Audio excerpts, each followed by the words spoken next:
Hi, I thought I'd talk to you about spirit guides today. I get asked about this all the time, and it's what I call one of my 101 classes because it's so important to what we do when we're working psychically, mediumistically, intuitively, however you want to call it.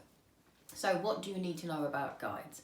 They're not brownies, they're not girl guides, they're spirit guides, and we all have a guide that we were born with and we will die with. They are here for the whole of our life.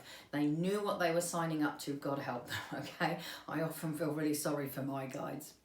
So that main guide is there to work with you and complete whatever your life mission might be. Now you may not know what it is, but they do, and they will gently try and push you in the right direction, which is why we get prompted to do stuff that feels random, and then we're surprised with where that random act goes.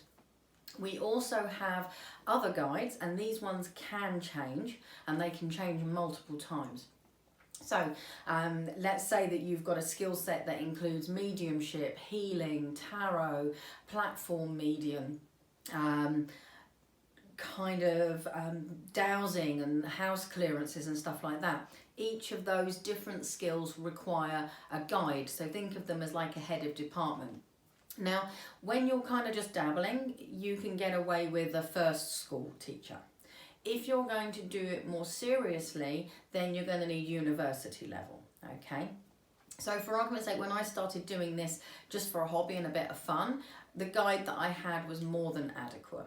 But when I started doing this full time and came across all sorts of different scenarios and different kind of problems and things, I needed a different guide that had more experience, okay? And so at that point I had a change of guide. So to find out who your guide is, to find out information about them, I don't know, their name's David and they come from Syria and you had a past life with them and they're here to do X, Y, and Z with you, you are going to have to meditate. It isn't something that I can give you because the whole point of your voyage of discovery is that it's you discovering it. Otherwise, that's like me giving you the answers to the math questions. So you can't take a pill, you can't get this information in a heartbeat, but you can get it. So on my website, if you need it, there's a guided meditation about meeting your guides, or you can just sit and think, right, I want to meet my guides. And there's other ways of doing it as well. Now, what you've got to do really is take your time with this. So you need a diary. And in that diary, you are going to log what you experience when you meditate. And then you can compare it. You can find the similarities. You can find the differences. You'll also mean that you don't need to remember stuff because our brains get fuzzy. And sometimes when we think something has happened, we make it reality when actually that didn't happen. Okay? So it's really important. Now, what I tend to find is that people struggle with meditating. So if you're going to sit and meditate, it's really important that you go with a clear intent. So let's say you want to meet your main guide. Do a scan of yourself. So how do you feel? Are you hot? Are you cold? Do you feel shivery? Do you have back pain? You know, what's going on with you? And then sit and meditate and then have a look at what's happening during that meditation. Do you feel cobwebs all over your face? Have you suddenly got goose pimples? Do you feel hot or cold all of a sudden?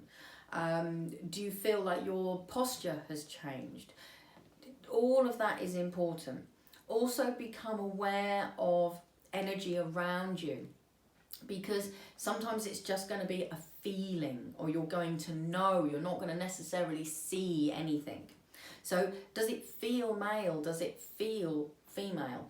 Ask them, okay? And you're going to have to play 20 questions here. So for me, if I get a no, then just like nothing happens. If it's a yes, then I get like a flip-flop in my stomach. So if I were meditating and I'd got my main guide I wanted to meet and I could feel an energy, I would then ask, are you male? And see what my physiological response is. If I don't get anything, I'd then ask, are you female? Okay, and then I'm going to get a yes, because they're going to be one or the other unless I've got an animal guide, but generally your main guide is a person, not an animal.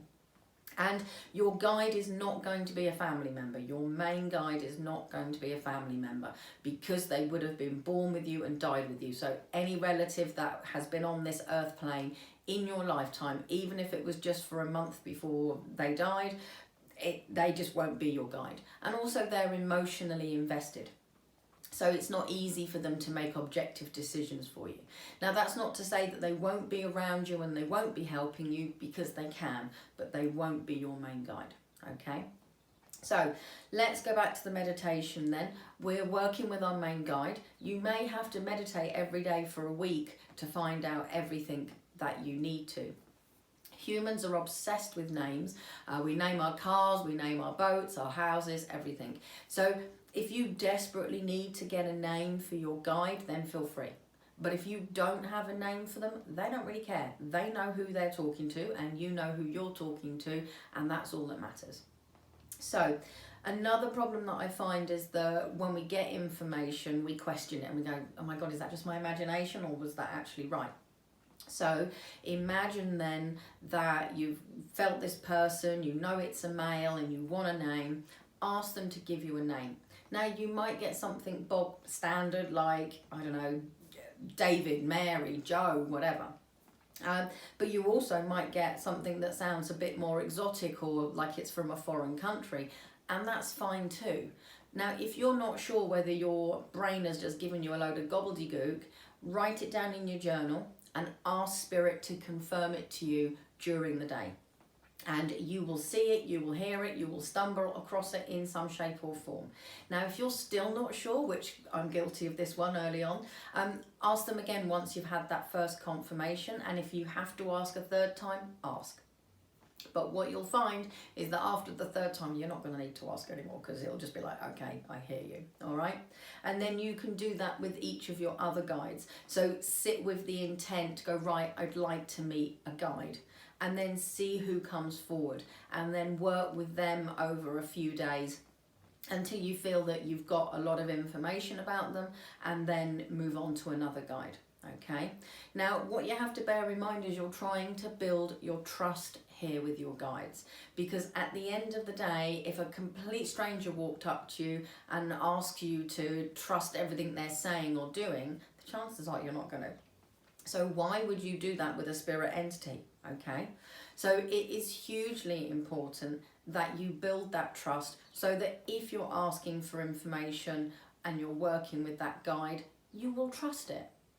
Okay, so it does take time. I know in this modern world we want to take a pill and have everything, you know, there, like we want to lose weight instantly, we want to get a degree instantly.